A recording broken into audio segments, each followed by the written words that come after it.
வணக்கம் நண்பா. வணக்கம் வணக்கம் நண்பா. நலமா இருக்கீங்களா? நல்லா இருக்கேன். எப்படி உங்கள் எழுத்து பணியெல்லாம் எப்படி போயிட்டுருக்கு? சிறப்பாக போயிட்டுருக்குது. இங்கே பணிச்சுமை கொஞ்சம் அதிகமாக இருக்கிறதுனால இப்போ முன்னாடி போய் நான் எழுதுறது இல்லை. அப்பப்போ பட்டுக்கோட்டையார் பாட்டு, கண்ணதாசன் ஐயா பாட்டு, இவங்களோட பாடல் வரிகள்லாம் எடுத்து வச்சு படித்து பார்த்துட்டு பசங்கள்கிட்ட காட்டிக்கிட்டு இருப்பேன். என்னுடைய பசங்கள்கிட்ட, சின்ன பசங்கள்கிட்ட எப்படியெல்லாம் ஒரு கவிஞர்கள் உருவாயிருக்காங்க பாரு, எப்படியெல்லாம் வந்துருக்காங்க பாரு. அன்னன்னைக்கு நடக்கிற தான் வீட்டில் நடக்கிற ஒவ்வொரு பிரச்சனையுமே ஒரு சினிமாக்குள்ளே பாட்டாக கொண்டுட்டு வர முடியும். சமுதாயத்தில் என்னென்ன நடக்குதுங்கிறத நம்ம பாட்டு மூலயமா, நம்ம இசை மூலயமா அது கொடுக்க முடியும். ஆமாம், இப்போ கூட நீங்கள் ஒரு ஓட்டு போடுறதை பற்றி ஒரு பாட்டு ஒன்று சினிமா பாட்டோட மெட்டில் எழுதியிருந்தீங்கல்ல? ஆமாம். அதுக்கு எனக்கு எப்போதுமே சின்ன பிள்ளைலேருந்து எனக்கு ஒரு ஆசை. எப்படின்னா ஒரு சினிமா பாடல். பரவாயில்ல, பேசுங்க, ஒன்றும் பிரச்சனை இல்லை, பேசுங்க. பிஸி ஷெட்யூலில் டைம் கொடுத்துருக்கிறீங்க, பரவாயில்ல, பேசுங்க. அவதான் அடிக்கிறா மனைவி. பேசுங்க. அதெல்லாம் அந்த கிளம்பிட்டேன். வந்துட்டேன்.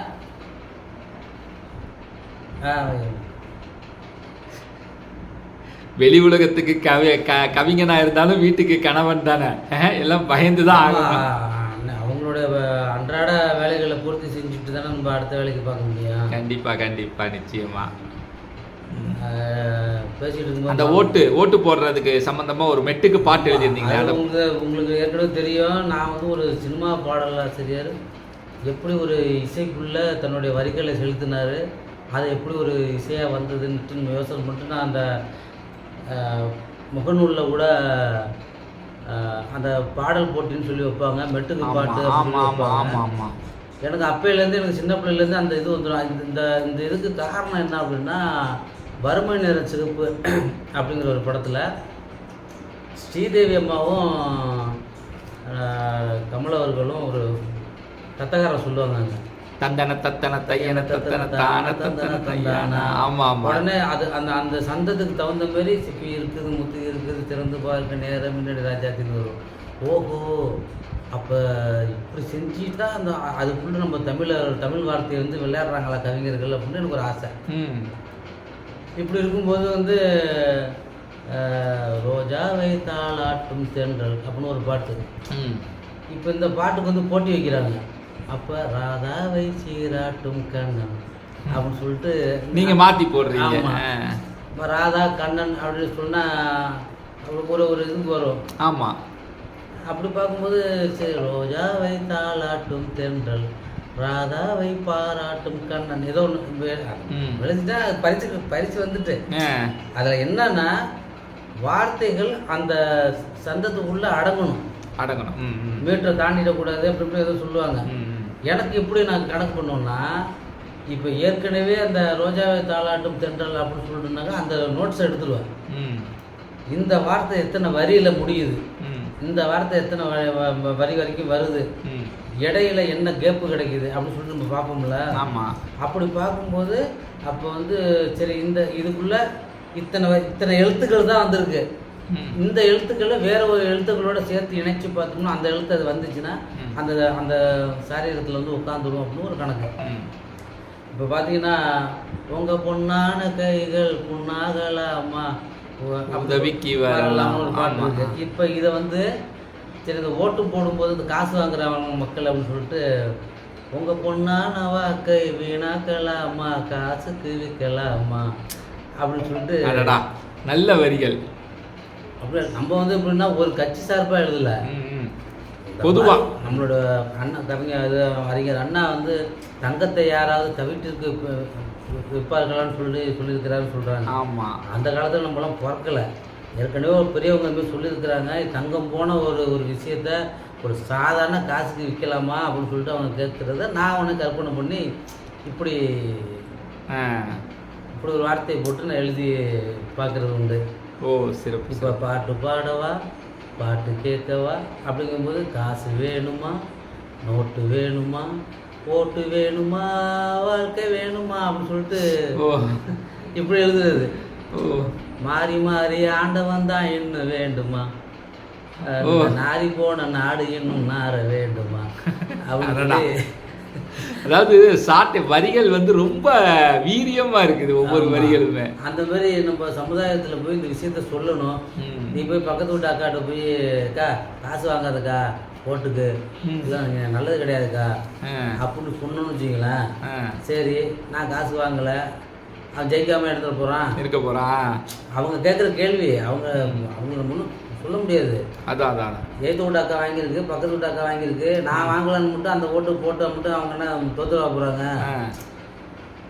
ஏன் தம்பி நீ வேற அப்படின்னு இதுக்குள்ள அவங்க மூழ்கிட்டாங்களோன்ட்டு எனக்கு ஒரு பயம் வருது. புரியுது. அப்போ அதை பார்க்கும்போது நமக்கு என்ன ஆயிடுதுன்னா, ஐயோ இப்போ வருங்காலத்தில் இவங்களேவே கேட்டுருவாங்க. இப்போ இருக்கு இப்போ தேடி போறாங்களே, தேடி அவங்களே கேட்குறாங்களே, ஏன் வரல எனக்கு கொடுக்கல, அவங்களுக்கு கொடுத்துருக்காங்க. ஒரு பாட்டியம்மெல்லாம் வந்து பஞ்சாயத்து பண்ணுது, அடுத்த தெருவுக்கு வரைக்கும் வந்து காசு கொடுத்துட்டு போயிருக்கோம், எனக்கு காசு கொடுக்கல நான் ஓட்டு போட மாட்டேன் அப்படிங்குது. இப்போ இந்த மனநிலைக்கு கொண்டுட்டு வந்துட்டாங்களே அப்படின்னு நினச்சி தான் நம்ம வேதனைப்பட வேண்டியது இருக்கு. மற்றபடி ஆனால் ஒரு பாடலாசிரியருடைய பணி வந்து ரொம்ப ரொம்ப கஷ்டமான பணி. ஆனால் அதுலேயும் அவங்க வந்து அந்த வரிகள் இதெல்லாம் கஷ்டத்தை அனுபவிச்சாலுமே ஒரு மேடை ஏறி ஒரு பேர் எடுக்கிறது, ஒரு திரையில தன்னுடைய பெயர் வர்றதுங்கிறது அவ்வளவு சாதாரண ஒரு விஷயம் கிடையாது. கரெக்டா இல்லைங்க? அதெல்லாம் எவ்வளோ அடிபட்டு ஒருத்தவங்க வந்திருப்பாங்க. நம்ம நினைக்கிறோம் கண்டிப்பா கண்ணதாசன் பாடல் போல வருமா, பட்டுக்கோட்டை பாடல் போல வருமா அப்படின்னு. பட்டுக்கோட்டை பாடல் போல வருமானங்கிறது இல்லை, அவர் பாடல் மேலாம் எவனும் எழுதுறதுக்கு இல்லை. பட்டுக்கோட்டையார் வந்து முதல்ல சினிமாவில் காலடி வைக்கும் பொழுது அவர் எவ்வளவு பாடுபட்டிருப்பாரு. இல்லை இப்போ பொதுவாக பார்த்தீங்கன்னா பட்டுக்கோட்டையார் வந்து நல்ல பாடலாசிரியர்னு சொல்லிட்டு எப்படியாச்சும் சினிமாவில் நம்மளோட சமூக அவர்கிட்ட ஒரு நல்ல பழக்கம் என்னன்னாக்கா அவர் கம்யூனிஸ்டம் அந்த சமூக அக்கறையை கொண்டுட்டு வந்து சமுதாயத்துக்குள்ளே ஒரு மாற்றம் வந்துடாதா அவங்களுக்குள்ள அப்படிங்கிறதுக்காக தான் வர்றாரு. வர வழியில் ஒரு பாடலாசிரியர் வேக்கண்ட் இருக்குன்னு வச்சிங்களேன். இதில் இன்னொன்று பாசவலைன்னு ஒரு பழைய படம், அது இந்த ராஜங்காலத்து படம், அது பழைய ஆளுங்கிறதுனால எனக்கு சரியாக ஞாபகம் இல்லை. அங்கே வந்து கண்ணதாசன் மருதகாசி ஏதோ சுச்சுவேஷன் சொல்லியிருக்கிறாங்க. கண்ணதாசன் ஐயா, மருதகாசி ஐயா, இவர் உடுமலை நாராயணகவி பெரும் ஆட்கள்லாம் போய் எழுதி பார்த்துருக்காங்க. அந்த இது வரல. இவர் பட்டுக்கோட்டையார் போயிட்டு ஒரு வாய்ப்பு கேட்குறாரு.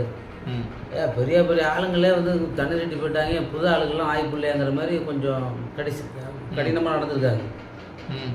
அப்போ அங்கே உள்ள ஒரு எப்படி சொல்கிறது, ஒரு சூப்பர்வைசரு இல்லை ஒரு உதவியாளர்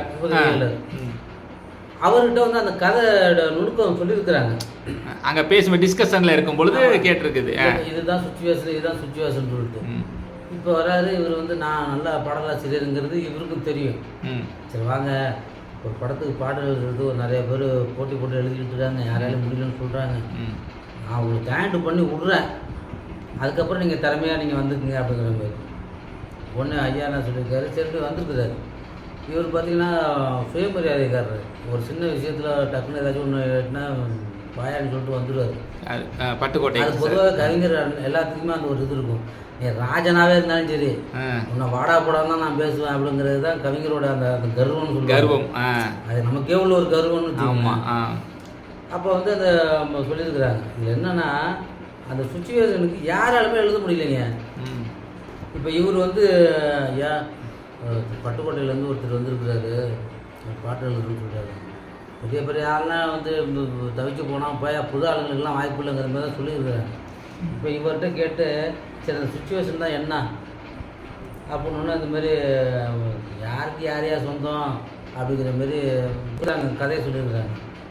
இவர் ஒன்று குட்டியாடு தப்பி வந்தால் குள்ளநரிக்கு சொந்தம், குள்ளநரி மாட்டிக்கிட்ட குறவனுக்கு சொந்தம், தட்டுக்கட்ட மனுஷங்கண்ணில் பட்டதெல்லாம் சொந்தம், சட்டப்படி பார்க்க போனால் 8 அடி தான் சொந்தம், உனக்கு எது சொந்தம் எனக்கு எது சொந்தம், உலகத்துக்கு எதுதான் சொந்தமாடான்னு ஒரு பாட்டை எழுதிவிட்டாருங்க.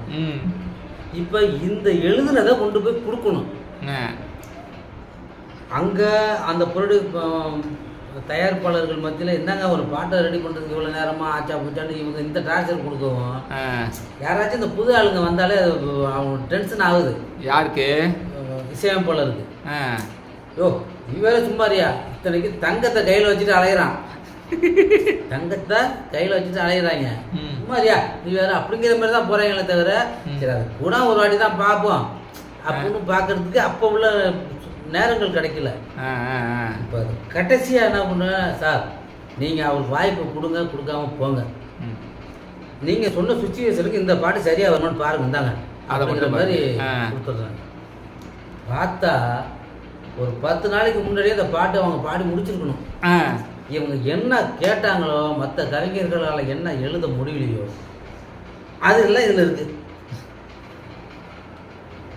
பார்த்தோன்னு என்ன பண்ணிருக்கிறாரு கண்ணதாசன் குரு விஸ்வநாதன் ஐயா என்ன பண்ணிருக்காரு, கதவை போய் உள்ளே போய் சாத்திக்கிட்டு தலையில் அடிச்சுட்டு அழுதுருக்காருங்க மனுஷன்.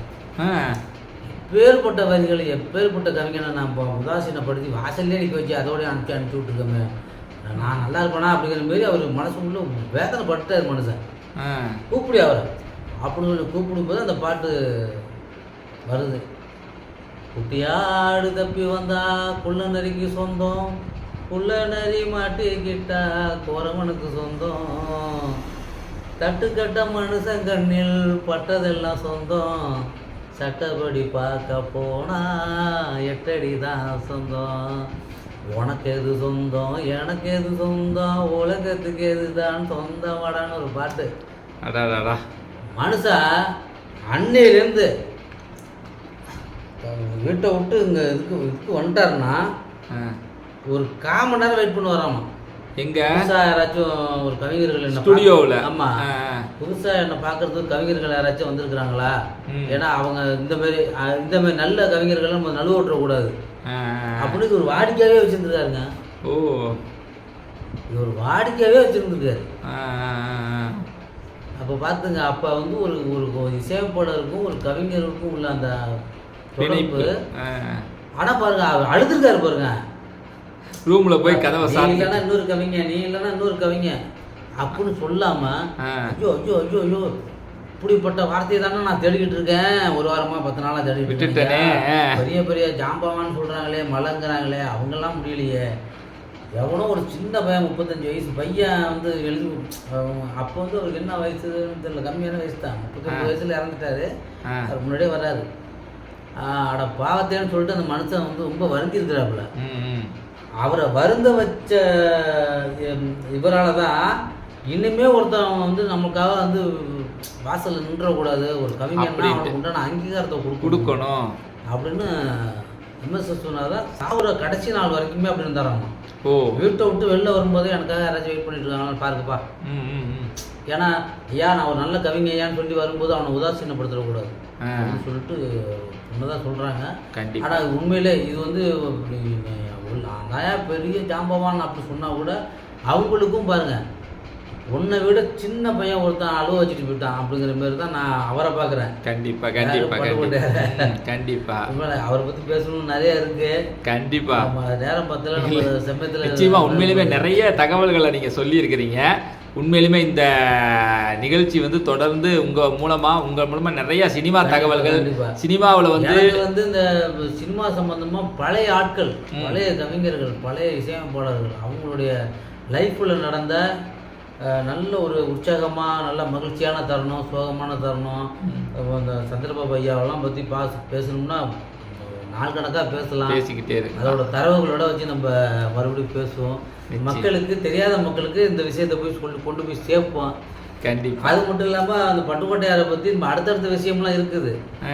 மாடர்ன் தியேட்டர் ஓனர் வந்து மிகப்பெரிய ஆளுங்களாமா. அவர் மட்டும் தான் உட்காந்துருப்பாரா, சுற்றி வந்து இவர் வரைக்கும் கை கட்டி தான் நிற்பாராமா. இசையமைப்பாளர் விஸ்வநாதன் இவர் நம்ம ஆளுக்கு ஒரு சீட் எழுதி கொடுத்துருக்காரு. யாரு? பட்டுக்கோட்டையாரு. அவருக்கு சுயமரியாதைக்காரில் சீட் போட்டு கொடுத்துருக்காரு, ஒரு சீட் எழுதி கொடுத்துருக்காரு. ஐயோ என்னையா அவர்கிட்ட நாங்களே கை கட்டி நின்று பேசுகிறோம், வேணும் புதுசாக ஒன்று எழுதி கொடுத்துட்டானையா, போச்சியா வாழ்க்கை அப்படிங்கிற மாதிரி நினச்சிருக்காங்க. இதை படித்து பார்த்துட்டு உள்ளே யாருக்கோ ஃபோன் அடிச்சிருக்கிறாரு. டக்குன்னு ஒரு 2 சேர் வந்துருக்கு. சேரில் வந்து உட்காருங்க சொல்லிட்டு அவர் விஸ்வநாதன் உட்கார வச்சுருக்காங்க, இவரையும் உட்கார வச்சுருக்காங்க. இவருக்கு நடுக்குது, எவ்வளோ பெரிய மனுஷன். அப்போ வந்து மாடர்ன் தியேட்டர் அப்படின்னா மிகப்பெரிய நிறுவனம். ஆமாம், அதுலேயே இவர் கை கட்டி நின்றுட்டுருக்காரு. இவர் நேற்று வந்து சுண்டைக்காய் மாதிரி போயிட்டு ஒரு விஷயத்த கொடுத்துருக்காருங்க. அதை படிச்சு பார்த்தாலும் மனுஷன் தூக்கி சேர் எடுத்து போட்டுருக்காங்க. முதல்ல மனுஷனை மதிக்க கத்துக்கிங்கிற மாதிரி எழுதியிருக்காரு. நீயும் மனுஷன் நானும் மனுஷன் ஒன்னுட்ட நான் கையை கட்டி நிற்கிறது எனக்கு சரிசமா சேரை போட உட்காந்து பேசு அப்படிங்கிற மாதிரி எழுதிப்பாரு போல. அங்கால என்ன எழுதிருந்தாருங்கிறது யாருக்கு தெரியாது வெளியில. ஆனா அவர் எழுதி கொடுத்ததை வச்சு நம்ம கணிக்க முடியும். கண்டிப்பா எங்களையும் மனுஷனா பாரியா, நீ இன்னும் ஒரு பெரிய ஆளுன்ட்டு இது பண்ணிட்டு இருக்காரு, அவன்கிட்ட கை கட்டி நிக்கணுமா, சமமா உட்காந்து பேச கத்துக்க, அப்புறம் என்ன நீ மனுஷன் அப்படிங்கிற மாதிரி இருக்குமோ? இல்ல ஒருவேளை இருக்கலாம். கண்டிப்பாக இந்த மாதிரி நிறைய தகவல்களை உங்களோட பகிர்ந்துக்குவோம். இன்னைக்கு இந்த தகவல்களெல்லாம் நிறைய பகிர்ந்துக்கிட்டீங்க. ரொம்ப மகிழ்ச்சி. இந்த நிகழ்ச்சிக்கு வந்து நிறைய பேசுவோம். நானும் பல தகவலோட வரேன். மீண்டும் ஒரு நல்ல நிகழ்ச்சியில் உங்களோட இணைகிறோம். நன்றி, வணக்கம் நண்பா. வணக்கம், நன்றி.